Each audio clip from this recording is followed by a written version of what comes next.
अस्सलाम वालेकुम स्टूडेंट्स। आज का जो टॉपिक है, चूंकि हमने कंपोजिशन ऑफ लोकसभा पढ़ा था हमारे प्रीवियस लेक्चर में, आज हम इसके पावर्स और फंक्शंस पढ़ने जा रहे हैं। हिंदुस्तान की जो लोकसभा है, जिसको हम लोअर हाउस कहते हैं लेकिन पावरफुल हाउस है, जिसका लीडर होता है प्राइम मिनिस्टर, तो उस हाउस के पावर्स और फंक्शंस क्या क्या है, कितने इख्तियारात हैं और उनके काम क्या क्या है। और एक इम्पॉर्टेंट बात मैं बता दूं, हिंदुस्तान की जो पार्लियामेंट है उसमें जो लोकसभा है, इस वक्त जो उसके लीडर है, उसका प्राइम मिनिस्टर है, वो है मिस्टर नरेंद्र मोदी। और जो स्पीकर है, speaker is Om Birla. Om Birla is the present speaker of Indian Lok Sabha. So powers की यहाँ बात है। सबसे पहला जो पावर हम पढ़ेंगे वो है लेजिस्लेटिव पावर्स। लोकसभा के लेजिस्लेटिव पावर्स यानी लॉ मेकिंग में लोकसभा के कितने इख्तियारात हैं। जब भी हम बात करते हैं लॉ मेकिंग की, तो नेचुरली लॉ मेकिंग एक ऐसा प्रोसेस है जो कि काम है दोनों हाउसेस का, राज्यसभा का भी लोकसभा का भी। और लॉ मेकिंग की जहां तक बात है, तो हम यहाँ पे लेजिस्लेटिव पावर्स में देख रहे हैं कि जो भी बिल्स है, जो कि मैंने आपको पहले प्रीवियस लेक्चर में बताया है कि how the bill is introduced and how the bill becomes an act, वो सारा मैंने आपको स्टेप बाय स्टेप पढ़ाया है, किस तरह से एक बिल जो होती है फिर लॉ बनती है। तो बिल जो है पहले दोनों हाउसेस उसको पास करनी चाहिए, फिर प्रेसिडेंट उस पर साइन कर ले, तब जाके वो एक एक्ट बन जाती है। तो लोकसभा के क्या इख्तियारात हैं लॉ मेकिंग में, लेजिस्लेटिव पावर्स क्या क्या उसके हैं। All bills other than money bills originate in Rajya Sabha. सबसे इंपॉर्टेंट बात, मनी बिल्स को छोड़ के, मनी बिल्स बार बार मैं कहती हूँ, टैक्सेस से रिलेटेड, हमारे एक्सपेंडिचर इनकम से रिलेटेड जो भी मनी बिल्स हैं उनको छोड़ के बाकी सारी बिल्स जो होती हैं, all the bills except money bills, all these bills originate in Rajya Sabha. सबसे पहले कहाँ जाती है? राज्यसभा में जाती है। लेकिन मनी बिल्स को छोड़ के, क्योंकि बिल्स जो होते हैं दो टाइप्स के हैं, money bills and non money bills. Money bills को छोड़ के जो भी नॉन मनी बिल्स है वो इंट्रोड्यूस होती है राज्यसभा में। तो उसके बाद पहले राज्यसभा में इंट्रोड्यूस होगी, नेचुरली वहां पे सारे प्रोसीजर उसको पास करने हैं। वहां पे जब वो पास होगी उसके बाद वो जाती है लोकसभा में। दोनों हाउसेस जब पास कर लेंगे तब प्रेसिडेंट के एसेंट होंगे, तब जाके एक्ट बनेगा। लेकिन कभी कभार क्या होता है, कभी कभार एक हाउस में बिल जाती है, एक हाउस मुत्तफिक है और दूसरा हाउस मुत्तफिक नहीं है। यानी इन case of a deadlock of a non money bill, money bill नहीं, मनी बिल में राज्यसभा जो है उसको उतने इख्तियारात नहीं है, उसमें पावरफुल जो है वो लोकसभा ही है।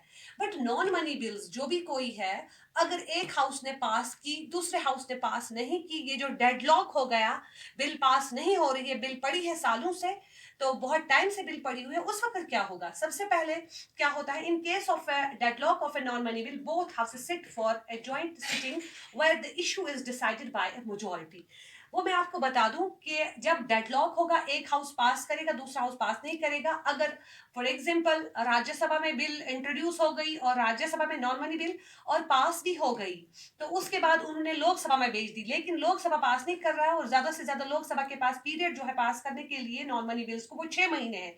अब अगर 6 महीने तक भी उन्होंने पास नहीं किया, फिर क्या किया जाता है, फिर एक ज्वाइंट सेशन बुलाया जाता है। और ज्वाइंट सेशन जो है वो प्रेसिडेंट बुलाता है दोनों हाउसेस को कि ये जो बिल हमने इंट्रोड्यूस की है इस पर डिस्कशन चल रहे पिछले 6 महीने से, लेकिन एक हाउस मुतफिक है, दूसरा हाउस जो है वो अपनी वहां पे सहायता नहीं दे रहा है, वहां पे पॉजिटिव एटीट्यूड नहीं दिखा रहा है बिल की ओर। तो उस वक्त ज्वाइंट सेशन बुला के वहां पे इस इशू को रिजोल्व किया जाता है। अब मजे की बात यह है, इशू कैसे रिजोल्व होगा? The issue is decided by majority. अब देखिए, तो मजे की बात यहाँ पे ये है कि जहाँ ज्वाइंट सेशन जब बुलाया जाता है तो इशू को प्रेसिडेंट किस तरह से सॉल्व करता है, वहां पे ज्वाइंट सेशन में। और एक इम्पॉर्टेंट बात, वहां पे जो हाउस को प्रिजाइड करता है उस वक्त स्पीकर ही हाउस करता है, क्योंकि लोकसभा जो है स्ट्रेंथ के लिहाज से, मेंबर्स के लिहाज से डबल है राज्यसभा से। और जब इशू डिसाइड किया जाता है वहां मेजोरिटी ऑफ वोट्स देखे जाते हैं, और नॉर्मली जो लोकसभा है उसकी स्ट्रेंथ है 550, जबकि राज्यसभा की है ओनली 250। तो वहां पे वेटेज मिलती है लोकसभा को ही, और नेचुरली वहां जो मेजोरिटी दिखाता है खासकर लोकसभा ही, तो उसको कॉन्फिडेंस मिलती है और उसी के अकॉर्डिंगली फिर डिसाइड किया जाता है कि हाँ भाई बिल को पास होना ही होना है। तो ये है लेजिस्लेटिव पावर्स। यहाँ लॉ मेकिंग में आपने देखा कि किस तरह से, जो यहाँ पे आपने देखा कि लोकसभा, हालांकि दोनों हाउसेस को बराबर पावर्स है यहाँ पे लॉ मेकिंग में, लेकिन बाजी मार लेता है फिर भी Lok Sabha due to his majority. उसके बाद फाइनेंशियल पावर्स, ये वेरी इंपॉर्टेंट है। फाइनेंशियल पावर्स, मुल्क के फाइनेंस में, मुल्क के बजट में, मुल्क के इनकम एक्सपेंडिचर में, मुल्क के टैक्सेशन में सबसे ज्यादा पावरफुल जो है वो है लोकसभा। कौन है? लोकसभा। क्योंकि मनी बिल्स ओरिजिनेट इन लोकसभा। ये भी एक इम्पॉर्टेंट बात है कि नॉन मनी बिल तो इंट्रोड्यूस होगी कहाँ, राज्यसभा में, लेकिन money bills must originate in Lok Sabha and only introduce इन लोकसभा। यहाँ तो राज्यसभा की बात ही नहीं है, मनी बिल्स को सबसे पहले इंट्रोड्यूस और बिल्कुल हर हाल में इंट्रोड्यूस करना ही करना है, कहाँ पे, लोकसभा में। और उसके बाद क्या होता है, जब लोकसभा में मनी बिल इंट्रोड्यूस हुई, वहां पे उस पर डिस्कशंस हुए और बिल पास भी हो गई, तब उसके बाद वो राज्यसभा में भेज दी जाती है उनकी कंसेंट के लिए। अब जब लोकसभा के बाद राज्यसभा में इसको इंट्रोड्यूस किया गया, तो राज्यसभा जो है उनको उतने इख्तियारात नहीं है, they are only having the power of delaying and that's only for 14 days, delaying power. वो ज्यादा से ज्यादा उसको डिले कर सकते, वो भी 14 दिन तक। और 14 दिन के अंदर अंदर अगर उन्होंने बिल को पास नहीं किया, वापस नहीं भेज दी, तब क्या किया जाता है, लोकसभा खुद ब खुद along with the president of India उस बिल को पास कर लेते हैं, एज इफ कि दोनों हाउसेज ने उसको पास कर लिया।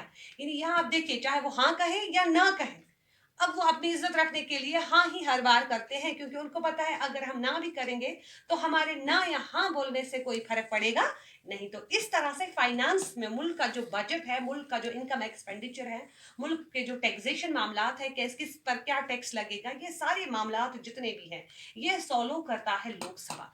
तो इस तरह से Lok Sabha has a full control over the financial matters of the country. Then after control over executive. अब हमारे एग्जीक्यूटिव जो है, डिपार्टमेंट के जो हेड्स होते हैं, मिनिस्टर्स वगैरह जितने भी हैं, उन पर लोकसभा का कंट्रोल कितना है। तो इनफैक्ट जो काउंसिल ऑफ मिनिस्टर्स है, they are responsible to Lok Sabha only. हमारे जो काउंसिल ऑफ मिनिस्टर्स होते हैं, आपको पता है काउंसिल ऑफ मिनिस्टर्स है, कैबिनेट जो भी है, वो तो नेचुरली उनको इंट्रोड्यूस, वो तो नेचुरली ज्यादा लिए जाते हैं लोकसभा से भी। हाँ, कुछ कुछ मेंबर्स राज्यसभा से लिए जाते हैं, लेकिन मोस्टली लोकसभा से लिए जाते हैं। और लोकसभा का जो हमारे यहाँ मेजॉरिटी पार्टी का लीडर होता है, उसी को प्राइम मिनिस्टर भी चुना जाता है। उसको इतना फ्री हैंड है कि वो अपनी पसंद से अपने मिनिस्टर्स, उनको पोर्टफोलियोज देता है, उनको वहाँ पे मिनिस्ट्री दे देता है। काउंसिल ऑफ मिनिस्टर्स जो है या कैबिनेट जो है वो खुद ही कायम करता है। इस तरह से यहाँ पे लोकसभा को फुल्ली कंट्रोल है, किस पर, एग्जीक्यूटिव पे भी। और यहाँ पे राज्यसभा जो है उनको भी हाँ थोड़ा बहुत इख्तियारात है, वो पूछ सकते हैं। Rajya Sabha exercises control over executive by means of questions, discussions, debates, adjournment, motion extra. Rajya Sabha जो है वो उनसे सवालात पूछ भी सकते हैं डिबेट्स के जरिए, डिस्कशंस के जरिए। एडजर्नमेंट मोशन होता है, पिछली बार में मैंने आपसे कहा था एडजर्नमेंट मोशन क्या होता है, हाउसेस का जो नॉर्मल बिजनेस होता है, रूटीन में जो वो काम करते हैं, जब भी स्टार्ट होता है उनका सेशन, और जब भी सवेरे स्टार्ट होता है हाउस का काम, तो उनका जो नॉर्मल बिजनेस होता है, उसको हट के अगर कंट्री में कोई ऐसी सिचुएशन क्रिएट हो जाए, कोई ऐसी प्रॉब्लम हो जाए, कभी पुलिस फायरिंग हुई, कभी कोई किलिंग हुई, कभी कोई ऐसा मामला दरपेश आया, नेचुरल कैलेमिटी हुई, कोई ऐसी प्रॉब्लम हुई जिसे हमें क्या करना है, पहले डिस्कस करना है, नॉर्मल बिजनेस को छोड़ के उस इशू को सॉल्व करना है, that is known as adjournment motion. तो उस वक्त यानी राज्यसभा जो है उसको कंट्रोल है काउंसिल ऑफ मिनिस्टर्स पे, लेकिन उतना नहीं, बल्कि लोकसभा जो है, लोकसभा ये जो काउंसिल ऑफ मिनिस्टर्स है, they are accountable before Lok Sabha. हाँ, राज्यसभा जो है, राज्यसभा पे भी थोड़ा बहुत वो उनको पूछ सकते हैं डिस्कशंस, डिबेट्स के जरिए। तो उसके बाद है कॉन्स्टिट्यूशनल अमेंडमेंट पावर्स। यहाँ दोनों हाउसेस को बराबर पावर्स है, लोकसभा और राज्यसभा को। जब भी कॉन्स्टिट्यूशन चेंज करना होता है, उसमें कोई अमेंडमेंट लानी होती है, तो दोनों हाउसेस जो है they are enjoying equal powers to amend the constitution. Then after miscellaneous powers, और भी कुछ खास पावर्स है हमारे यहाँ, हमारी लोकसभा के। जैसे हम कहते हैं election of president, election of president में both houses they should present and they should vote.